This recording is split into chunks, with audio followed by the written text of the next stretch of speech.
asiyesikia la mkuu huvunjika guu. Sikio la kufa halisikii dawa. Ruto amalize ODM.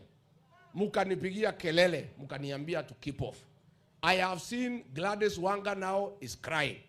Junet Mohammed is crying. All the leaders ya Raila wanalia. I warned you ya kwamba Kasongo atamaliza ODM. Sasa chama cha ODM kimejipata matatani. Kiko kwenye njia panda, maana walionywa, waliambiwa, lakini hawakusikia. Mwenye kuambia walimpa kisogo. Wakawambia, wewe nenda zako huko, sisi hatukusikii. Wewe unahusika nini kwenye hii chama? Huhusiki sikio wala ndewe.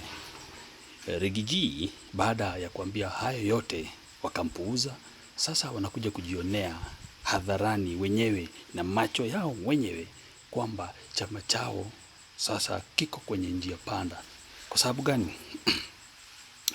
Ni mpango ulikuwa umeundwa ili chama chao kianze kumezwa polepole, kianze kumalizwa polepole bila hao wenyewe kujua. Ulikuwa mpango umeundwa na ukakamilika. Sasa basi,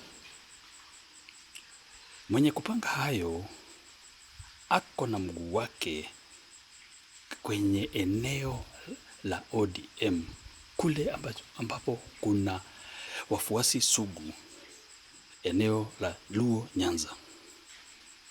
Ameanza kupanda watu wake wale wanaitwa sycophants ili waanze kuingia kule. Sababu ni gani? Anataka abaki na chama tawala, awe na nguvu kupindukia. Hakuna mtu atakaye mnyoshea kidole. Sawa? Sasa tutalaumu nani? Sasa wameanza kulia. Wanauliza tulifanya nini? Ni nini kilitukula? Baada ya Rigiji kuambia na hakusikia.